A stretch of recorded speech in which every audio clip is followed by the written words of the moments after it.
Người đi xe đạp bối rối vì bị kiểm tra nồng độ cồn. Người đi xe máy thì uống 2 lon bia bị phạt 4,5 triệu. Xe tôi mua 5 triệu, chắc là bỏ xe luôn. Đang di chuyển cùng với những chiếc xe máy khác trên đường, người đàn ông đi xe đạp bất ngờ và bối rối khi bị tổ cảnh sát giao thông yêu cầu dừng lại để thổi nồng độ cồn. Và trong khi đó thì người đi xe máy thì định bỏ đi luôn phương tiện vì tiền phạt bằng luôn tiền xe máy.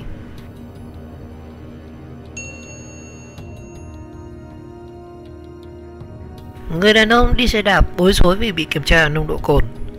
Tối ngày 3 tháng 1, đội cảnh sát giao thông quận 1 thuộc phòng cảnh sát giao thông đường bộ đường sắt công an thành phố Hồ Chí Minh ra quân đột chốt kiểm tra nồng độ cồn theo chuyên đề sau khi nghị định 100/2019 NDCP về quy định xử phạt vi phạm hành chính trong lĩnh vực giao thông đường bộ và đường sắt có hiệu lực chính thức từ ngày 1 tháng 1 năm 2020. Sau hơn một tiếng triển khai thực hiện thì nhiều người lái xe máy và xe ô tô, thậm chí còn có cả xe đạp cũng bị kiểm tra nồng độ cồn. Và theo ghi nhận của phóng viên, mặc dù nhiều lái xe còn bất ngờ vì đột nhiên bị cảnh sát giao thông tít còi và kiểm tra nồng độ cồn, nhưng đa số đều chấp hành theo đúng quy định. Mặc dù nghị định mới đã có hiệu lực được vài ngày, nhưng rất nhiều người vẫn chưa nắm rõ được, nên khi được cảnh sát giao thông giải thích, thông báo thì người bị thổi nồng độ cồn đều còn bất ngờ và lần đầu mới được biết đến thông tin. Và trong khi đó, một tình huống có phần trớ trêu khi một người đàn ông khoảng 60 tuổi đang điều khiển chiếc xe đạp cùng với nhiều xe máy khác trên đường đã cảm thấy bất ngờ và bối rối khi bị lực lượng cảnh sát giao thông ra hiệu dừng xe và yêu cầu vào kiểm tra nồng độ cồn. Và sau ít phút ngỡ ngàng vì không hiểu chuyện gì đang xảy ra với mình và vì sao lại đi xe đạp cũng bị bắt thổi nồng độ cồn, thì người đàn ông này đã được cảnh sát giao thông giải thích rõ những điểm mới trong nghị định 100/2019 NDCP vừa có hiệu lực cách đây vài ngày. Và ngay sau đó thì người đàn ông đi xe đạp đã chấp hành quy định để cảnh sát giao thông kiểm tra nồng độ cồn. Và rất may là trong người thì không có hơi men nào. Người đàn ông này mỉm cười khi hơi thở không có cồn và chia sẻ rất ủng hộ với quy định mới về người đi xe đạp sẽ bị phạt nặng khi di chuyển trên đường mà trong người có cả hơi men. Bị phạt 4,5 triệu đồng sau khi uống 2 chai bia và muốn vứt luôn xe máy. Trong buổi ra quân lần này, chỉ có một trường hợp bị xử phạt 4,5 triệu đồng và ra màng lái xe 17 tháng, tạm giữ phương tiện 7 ngày do điều khiển xe máy mà trong người có nồng độ cồn là 0,363 mg trên lít khí thở. Tuy nhiên thì ban đầu người đàn ông này cùm nhây rất nhiều lần không chịu thổi vào máy, khiến lực lượng chức năng gặp khó khăn và đã phải nhiều lần nhắc nhở thổi đúng hơi thở vào máy. Sau nhiều lần thuyết phục thì người này đã thổi thành thật và thừa nhận có nhiều hơi men trong người. Và chia sẻ với nhóm phóng viên thì người lái xe này cho biết đi tất niên cơ quan thì có uống từ 2 đến 3 lon bia. Trên đường về thì bị yêu cầu vào kiểm tra nồng độ cồn và bị xử phạt. Anh này dự định sẽ bỏ luôn phương tiện vì mức phạt quá cao, tương đương với giá trị chiếc xe máy của mình. Rất nhiều người đi xe máy bị ra hiệu lệnh dừng xe để vào kiểm tra nồng độ cồn, vì thường người đi xe máy đa số có hơi men nhiều nhất. Cũng có lúc thì có một vài tài xế ô tô bị yêu cầu vào kiểm tra nồng độ cồn. Và tài xế uống 2 lon bia bị phạt 4,5 triệu đồng chia sẻ từ nay sẽ không dám đi xe máy về sau khi đi nhậu. Người đàn ông này đi xe máy bị xử phạt từ 4,5 triệu đồng, ra màng lái xe 17 tháng, giam phương tiện 7 ngày vì đi tất niên cơ quan uống 2 lon bia. Bị phạt 4,5 triệu đồng thì chắc tôi sẽ bỏ luôn chiếc xe, vì xe tôi chỉ có trị giá khoảng 5 triệu đồng mà thôi.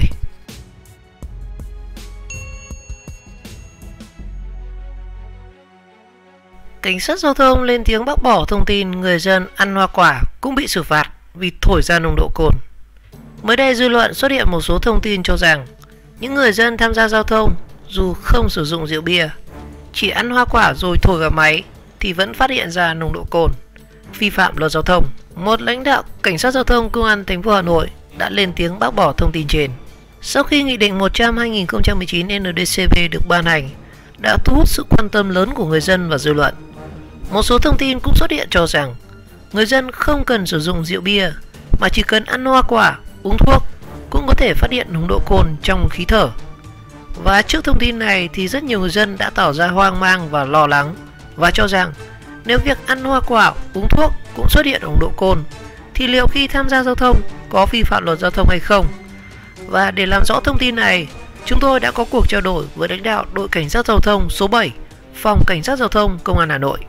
Vào chiều ngày 3 tháng 1 thì tổ tuần tra đội cảnh sát giao thông số 7, phòng cảnh sát giao thông Công an Hà Nội đã tiến hành ra quân tại khu vực ngã ba Tô Hữu, Vũ Trọng Khánh, quận Hà Đông, Hà Nội để xử lý các trường hợp người điều khiển xe máy mà trong người có nồng độ cồn theo Nghị định 100/2019 NDCP. Và trả lời báo chí thì Trung tá Vũ Mạnh Nam, đội phó đội cảnh sát giao thông số 7 cho biết, theo kế hoạch của phòng cảnh sát giao thông thì từ ngày 1 tháng 1 năm 2020, toàn bộ các đơn vị đã đồng loạt ra quân để xử lý vi phạm về nồng độ cồn. Và theo đó thì đội cảnh sát giao thông số 7 đã triển khai và xử lý 3 trường hợp vi phạm nồng độ cồn.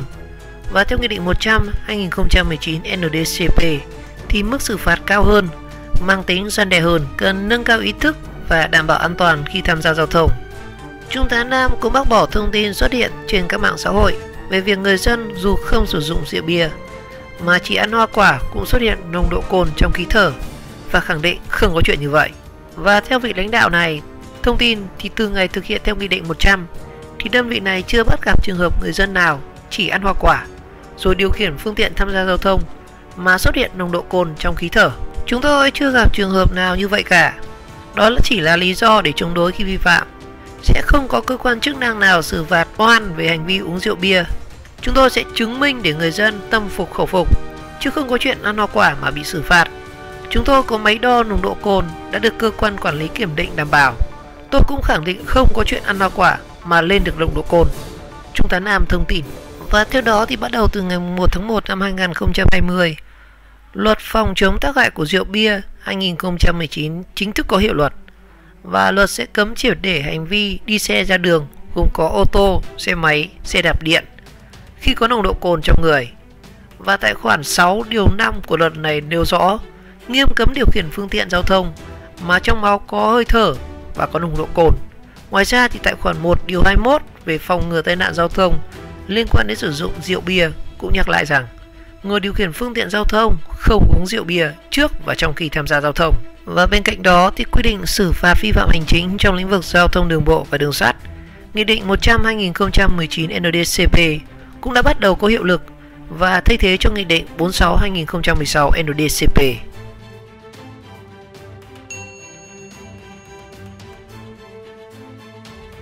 Nhiều người dân tham gia giao thông bất ngờ trước mức phạt mới.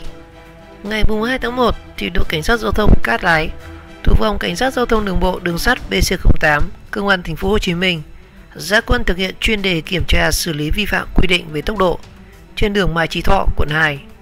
Đây là chuyên đề về xử lý người vi phạm tốc độ khi tham gia giao thông đường bộ, được áp dụng theo nghị định mới về việc tăng mức xử phạt vi phạm hành chính trong lĩnh vực giao thông đường bộ và đường sắt. Và theo ghi nhận của phóng viên, trong 30 phút đầu buổi chiều, cảnh sát giao thông đã kiểm tra lập biên bản xử phạt hơn 20 trường hợp người điều khiển xe máy về lỗi vượt quá tốc độ cho phép. Và tại thời điểm cảnh sát giao thông xử lý các trường hợp người điều khiển xe máy hầu hết vượt quá tốc độ từ 5 đến 10 km. Cụ thể với mức phạt này thì người tham gia giao thông sẽ phải đóng phạt là 205.000 đồng theo nghị định mới, theo Nghị định 100/2019 mới được ban hành, thay vì là 200.000 đồng như Nghị định 46/2016 trước đây. Tuy nhiên khi được hỏi về nghị định mới thì hầu hết người vi phạm đều trả lời câu hỏi là không biết. Và trao đổi với phóng viên thì chị Nguyễn Bích Xuân của quận Thủ Đức bị thổi phạt về chạy quá tốc độ 60 km/h. Như vậy là vượt 10 km so với tốc độ quy định của tuyến đường.